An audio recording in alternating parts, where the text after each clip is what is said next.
Hello, આપ સૌને મારા પ્રણામ. જય શ્રી કૃષ્ણ. કેમ છો બધા?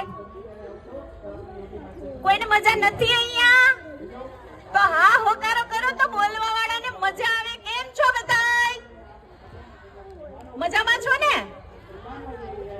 આજના આ 5મા સ્નેહ મિલન એટલે કે સૂર્યપુત્રી તાપ્તી અને રાંદલ જેની માતા કે એના ખોડે ખડખડ કરતી આ તાપી નદીના તટ ઉપર આજે આ 5મા સ્નેહ મિલન સમારોહમાં આપ સહુ અત્રે ઉપસ્થિત છો એ સૌભાગ્યની વાત છે. જ્યારે રાજકોટથી પધારેલા ઉપસ્થિત મહેમાનો હમણાં જ મુંગરા પરિવારના જેમ ચંદુભાઈએ કહ્યું કે વિનુભાઈ છે ઈ આપણા વીર ભામાશા તરીકે ઓળખાયેલા છે.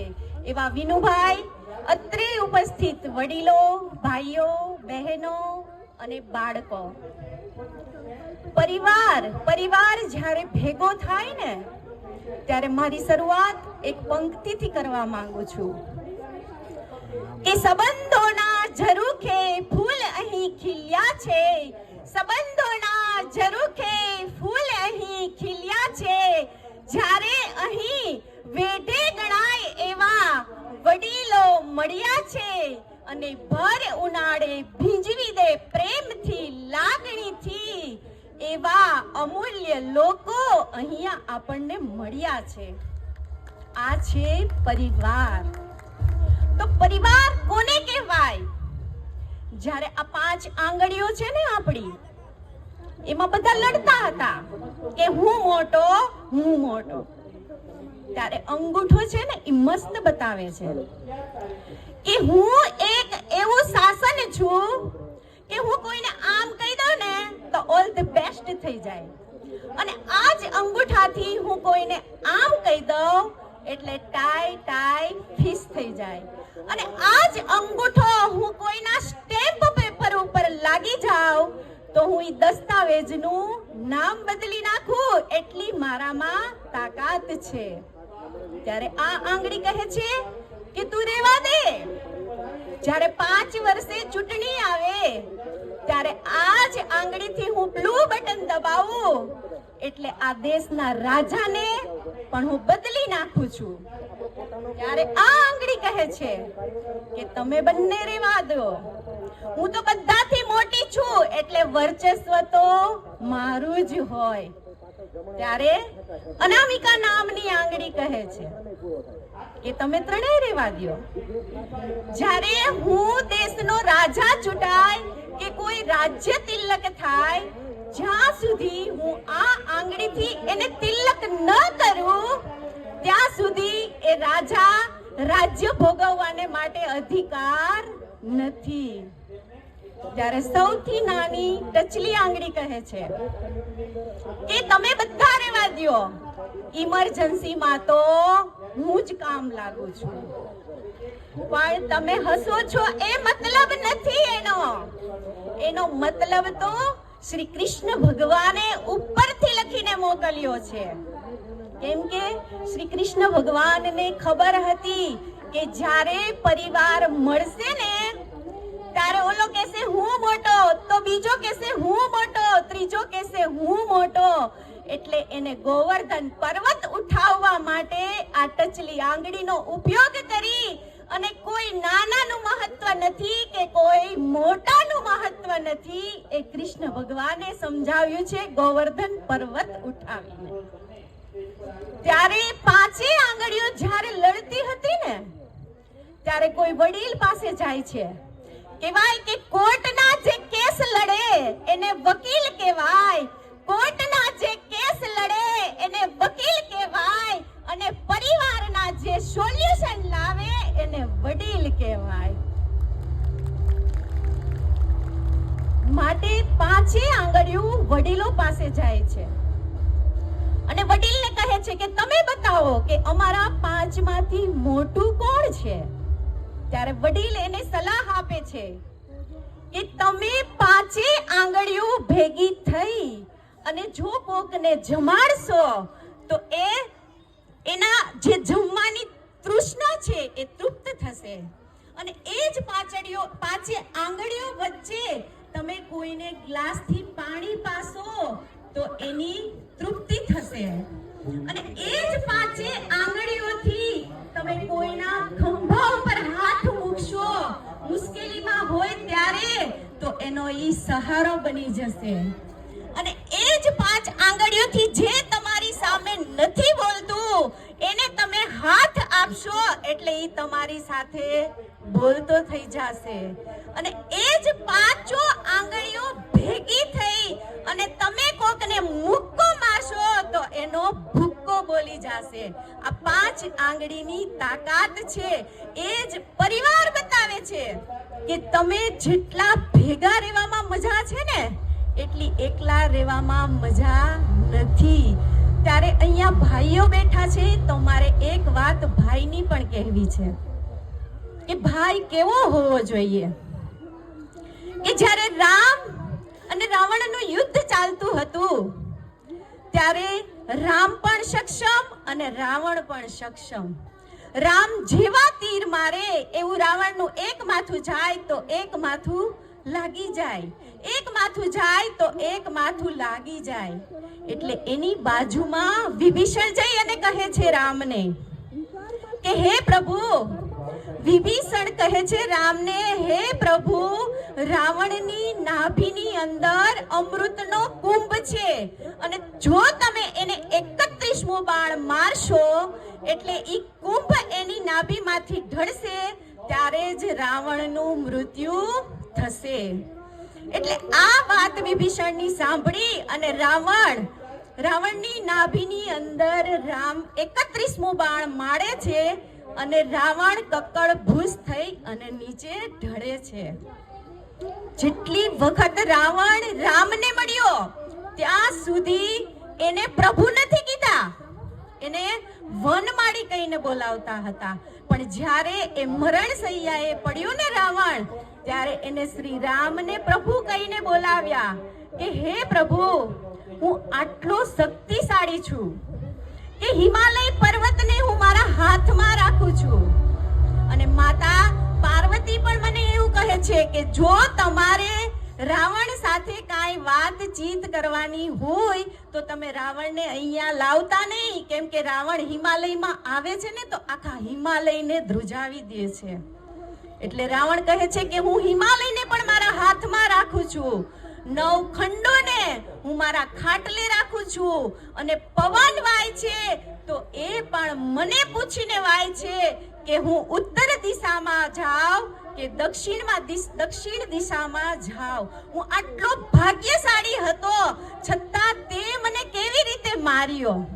ત્યારે રામ મસ્ત જવાબ આપે છે કે જેની સાથે ભાઈ હોય ને ઈ આ જગમાં બધું જ જીતી જાય છે. જેની સાથે ભાઈ નથી હોતો એને કોઈ પણ સંજોગે ક્યાંય પણ લડવું હોય તો ઈ એકલો જ રહે છે.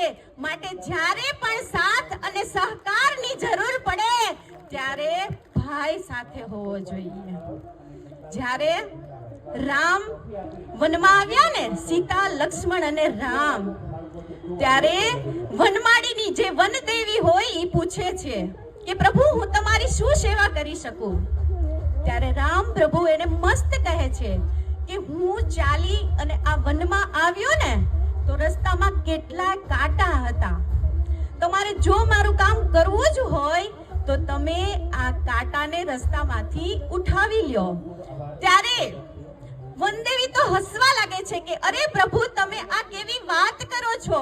તમે મને રસ્તામાંથી કાંટા ઉઠાવી લેવાનું કેમ કહો છો? હવે તો તમારે 14 વર્ષનો વનવાસ છે એટલે તમે 14 વર્ષ સુધી તો પાછા જવાના નથી.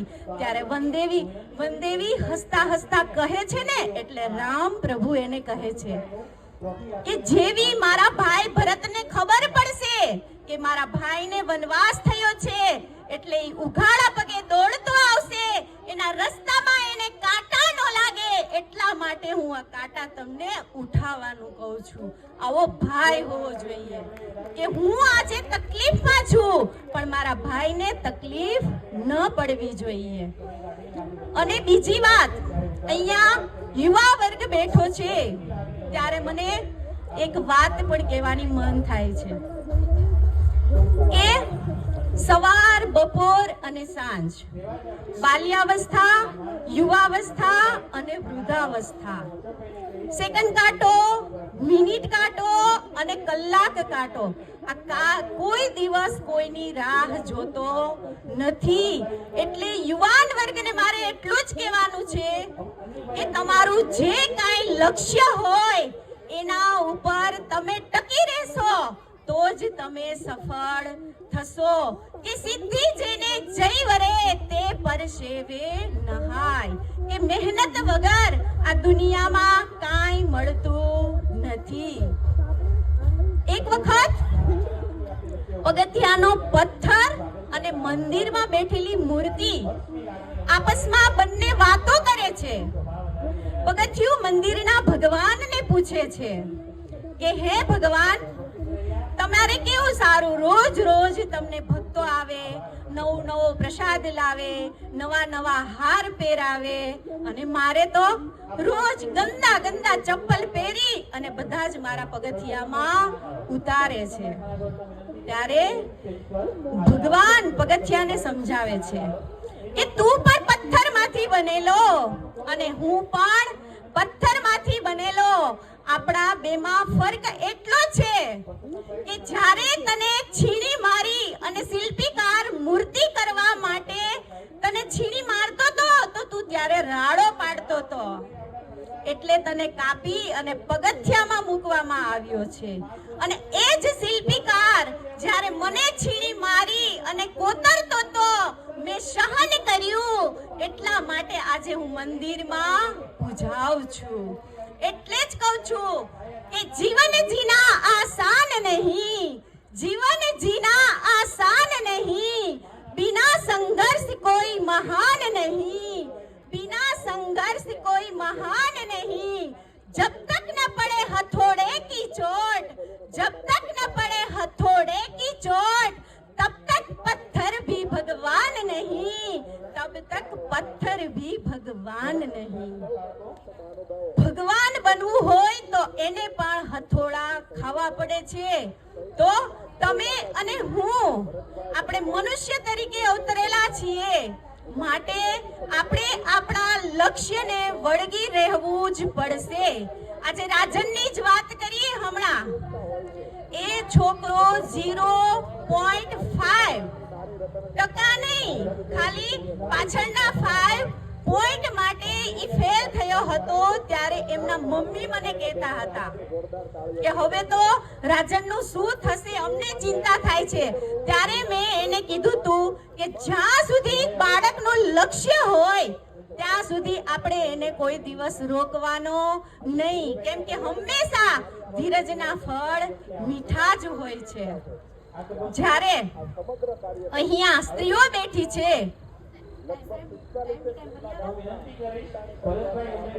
અહીંયા જ્યારે સ્ત્રીઓ બેઠી છે ત્યારે મને એક વાત કહેવાનું મન થાય છે.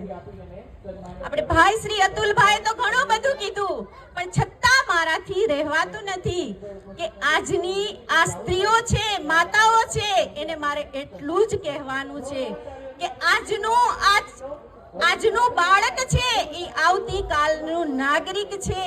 માટે તમારા બાળકને કેવો બનાવો એ તમારા જ હાથની વાત છે. તમે જેટલો મોબાઈલને પ્રેમ કરો છો એટલા તમારા બાળકને પ્રેમ કરશો ને તો મને ચોક્કસ લાગણી છે કે તમારું બાળક પણ એક દિવસ આ સ્ટેજ ઉપર ઊભું હશે. પણ એની પાછળ કોનો ફાળો હોવો જોઈએ? તો કે એક માતા જ એવી છે કે ઈ બાળકને પોતાનું લાલન પાલન પોષણ કરી અને એને કેવો બનાવો ને ઈ એક માતાના જ હાથની વાત છે. એટલે તો ભગવાને કોઈ બીજું રૂપ આપ્યું હોય ને કે એક જીવમાંથી બીજો જીવ છૂટો કરી શકે, ઈ શક્તિ નારીમાં જ આપેલી છે. એટલે જ તો કહેવાય છે કે માન્યું કે હું મર્દ નથી, માન્યું કે હું મર્દ નથી, પણ દરેક મર્દને જન્મ આપનારી એક માં જ છે, એક માં જ છે. માટે માં ધારે એ કરી શકે. માં રસોડામાં જાય અને રસોઈ બનાવે તો એને અન્નપૂર્ણા કહેવામાં આવે છે. એ જ માં બાળકને જમાડે તો એને અવંતિકા કહેવામાં આવે છે. એ જ માં બાળકને જમાડે તો એને સરસ્વતી કહેવામાં આવે છે. એ જ માં ઘરમાં પૈસાનું મેનેજમેન્ટ કરે તો એને લક્ષ્મી કહેવામાં આવે છે. અને એ જ માં જ્યારે એનો પતિદેવ કોઈ મુશ્કેલીમાં હોય અને એનો સપોર્ટ કરી અને ચંડી ચામુંડા બની જાય તો એને પણ એક માં જ કહેવામાં આવે છે.